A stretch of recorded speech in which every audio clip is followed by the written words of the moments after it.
ನಮಸ್ಕಾರ ರೀಪಾ ಎಲ್ಲ ದೊಡ್ಡ ಮಂದಿಗೂ ಹ್ಯಾಂಗದಿರಿ. ನಾನು ನಿಮ್ಮ ದೀಪಾ ಗೌಡ. ಮನೆ ಮಂದಿದೆಲ್ಲ ಆರೋಗ್ಯ ನಿಮ್ಮ ಕೈಯಾಗ ಇದ್ರೆ ತಪ್ಪದ ನೀವು ವಾರದಾಗ ಒಂದೆರಡು ಬರೆಯಾರ ಈ ಅಲಸಂದಿ ಕಾಳು ಪಲ್ಯ ಮಾಡಿರಿ. ಯಾಕಂದ್ರೆ ಕಣ್ಣಿನ ಸಮಸ್ಯೆ, ಜಾಯಿಂಟ್ ನೋವು, ಜೀರ್ಣಕ್ರಿಯೆ ಎಲ್ಲದಕ್ಕೂ ಹೆಲ್ಪ್ ಆಗುವಂಥದ್ರಿ ಈ ಅಲಸಂದಿ ಕಾಳು ಪಲ್ಯ ನೋಡ್ರಿ. ಇಲ್ಲಿ ನೋಡ್ರಿ ಅಲಸಂದಿ ಕಾಳು ತೊಗೊಂಡೇನ್ರಿ. ರಾತ್ರಿ ನೀರು ಹಾಕಿ ನೆನೆ ಇಟ್ಬಿಟ್ಟಿನಿ. ಇನ್ನು ಬೆಳಿಗ್ಗೆ ಎದ್ರಿ ಪೂರ್ತಿ ನೆನೆದಾವು. ಅವನೇನು ಮಾಡೋದಪ್ಪ ಅಂದ್ರೆ ಒಂದು ಕುಕ್ಕರ್ ಒಳಗೆ ಸ್ವಲ್ಪ ಕಾಳು ಮುನುಗುವಷ್ಟು ನೀರು ಹಾಕಿ ಒಂದು 3 ಸೀಟಿ ಕುಗಿಸ್ಕೊಂಡು ಬಂದುಬಿಡೋಣಂತ.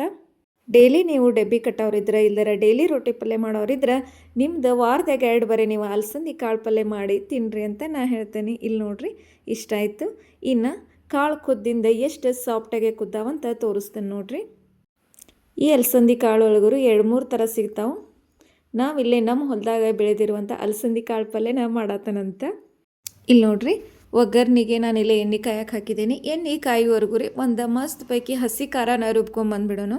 ಇಲ್ಲಿ ನೋಡ್ರಿ ಒಂದು ಮಿಕ್ಸರ್ ಜಾರ್ ತೊಗೊಂಡೇನ್ರಿ. ಅದಕ್ಕೆ ನಮ್ಮ ಖಾರಕ್ಕೆ ಅನುಗುಣವಾಗಿ ನಾ ಇಲ್ಲೇ ಮೆಣಸಿನ್ಕಾಯಿ ಸೇರ್ಸಾತೀನಿ, ಸ್ವಲ್ಪ ಕೊತ್ತಂಬರಿ ಸೇರ್ಸಾತೀನಿ, ಬೆಳ್ಳುಳ್ಳಿ, ಸ್ವಲ್ಪ ಉಪ್ಪು, ಚಿಟಿಕೆ ಅಷ್ಟೇ ಜೀರಿಗೆ ಸೇರಿಸಿದೇನ್ರಿ. ಇನ್ನು ಇದನ್ನೊಂದು ಚೂರ ಮಿಕ್ಸರ್ ಮಾಡ್ಕೊಂಡು ಬಂದ್ಬಿಡೋಣಂತ. ಇನ್ನು ಅದೆಲ್ಲ ಆಗುವರೆಗೂ ರೀ ಎಣ್ಣೆ ಕಾದಿತ್ತು. ಸ್ವಲ್ಪ ಜೀರಿಗೆ ಸಾಸಿವೆ ಹಾಕಿ ಒಂಚೂರ ಹೆಂಚಿದ ಉಳ್ಳಾಗಡ್ಡಿದ್ದು ರೀ ಸಣ್ಣ ಸೈಜ್ ಅವನೊಂಚೂರು ಹಾಕಿ ಒಂಚೂರು ಮಿಕ್ಸ್ ಕೊಟ್ಬಿಡೋನು. ನೀವು ಟೊಮೆಟೊದು ಸೇರಿಸ್ತಾನಂದ್ರೆ ಹಾಗೂ ನಡೀತೈತ್ರಿ. ನಾ ಏನೂ ಸೇರಿಸಿಲ್ಲ, ಯಾಕಂದ್ರೆ ನನ್ನ ಮಕ್ಕಳು ಇವತ್ತು ಸ್ಕೂಲಿಗೆ ಡಬ್ಬಿ ಕಟ್ಟುವಾಗ ಏನು ಹಾಕಬೇಡ, ಒಮ್ಮೆ ಹಾಗೆ ಸಿಂಪಲ್ಲಾಗಿ ಒಗ್ಗರಣೆ ಕೊಟ್ಟು ಕಾಳು ಪಲ್ಯ ಕಟ್ಟು ಅಂತ ಹೇಳಿಬಿಟ್ಟಿದ್ರು. ಇಲ್ಲಿ ನೋಡ್ರಿ ಇಷ್ಟ ಆದಿಂದ ನಾನಿಲ್ಲಿ ಹಸಿ ಖಾರ ಏನು ರುಬ್ಕೊಂಬಂದಿನಲ್ರಿ ಅದೊಂದು ಚೂರ ಸೇರ್ಸಾತೀನಿ. ಕಲ್ಲಾಗರದ ಹಾಕ್ತಾನಂದ್ರೆ ಅದು ನಡೀತೈತ್ರಿ. ಬೆಳಗಿನ ಟೈಮ ಯಾರಿಗೆ ಸೌಡ್ ಇರ್ತೈತಿ ಹೇಳಿ ನೋಡೋನು.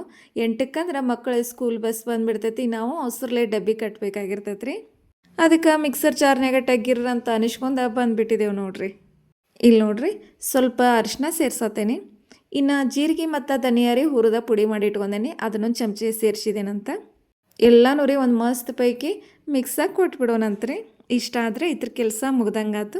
ಇನ್ನೇನು ಮಾಡೋದಪ್ಪ ಅಂತಂದರೆ ನಾವು ಕಾಳು ಕುದಿಸಿಟ್ಕೊಂತೀವಲ್ರಿ ಅವನ್ನೆಲ್ಲನೂ ನಾನು ಇದಕ್ಕೆ ಸೇರ್ಸಾತೇನೆ. ಈ ಅಲಸಂದಿ ಕಾಳು ಗ್ರೇವಿ ಮಾಡೋದಾದ್ರೆ ಈ ನೀರೇನು ಬಸಿಯೋದು ಬೇಡ, ಇದ್ರೊಳಗೆ ನಾವು ಮಿಕ್ಸ್ ಮಾಡೋಕೆ ನಡೀತೈತಿ. ಆದರೆ ನಾನಿಲ್ಲೇ ಉದ್ರುಗಾಳು ಮಾಡೋದ್ರಿಂದ ರೀ ಈ ರೀತಿ ನೀರು ಬಸದ ತೊಗೊಂಡೇನಿ. ಇನ್ನು ರುಚಿಗೆ ಎಷ್ಟು ಬೇಕಲ್ಲ ಅಷ್ಟು ಉಪ್ಪು ಸೇರಿಸಿದೇನೆ ರೀ, ಒಂದು ಗುರೆಳ್ ಪುಡಿ ಸೇರಿಸಿದೇನೆ ರೀ, ಒಂದು ಅರ್ಧ ಚಮಚದಷ್ಟು ಸೇರಿಸ್ಬಿಟ್ಟಿದ್ದೇನೆ ರೀ. ಇಷ್ಟ ಆದರೆ ಇದ್ರ ಕೆಲಸ ಮುಗ್ದಂಗಾತು. ಇನ್ನು ಒಂದೇ ಒಂದು ನಿಮಿಷ ಬಾಯಿ ಮುಚ್ಚಿ ಇಟ್ಬಿಡೋಣಂತ್ರಿ. ಯಾಕಂದ್ರೆ ಆಲ್ರೆಡಿ ನಮ್ಮ ಕಾಳೆಲ್ಲ ಬೆಂದ ಅದಕ್ಕೆ ಸಿಕ್ಬಿಟ್ಟಿದ್ದಾವ್ರಿ.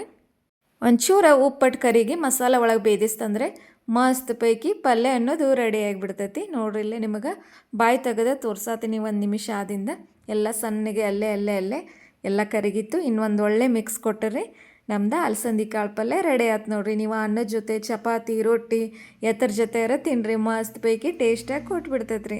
ಹಾಂ ರೀ, ಅಲಸಂದಿ ಕಾಳು ಪಲ್ಯ ನೋಡಿ ಹಂಗೆ ಹೋಗ್ಬೇಡ್ರಿ. ದಯವಿಟ್ಟು ಚಾನಲ್ನ ಸಬ್ಸ್ಕ್ರೈಬ್ ಮಾಡಿರಿ ಮತ್ತು ಶೇರ್ ಮಾಡಿರಿ, ಲೈಕ್ ಮಾಡಿರಿ. ಇನ್ನೊಂದು ವಿಡಿಯೋದಾಗ ಮತ್ತೆ ಭೇಟಿ ಹಾಕಣ್ರಿ. ಅಲ್ಲಿವರೆಗೂ ಬಾಯ್.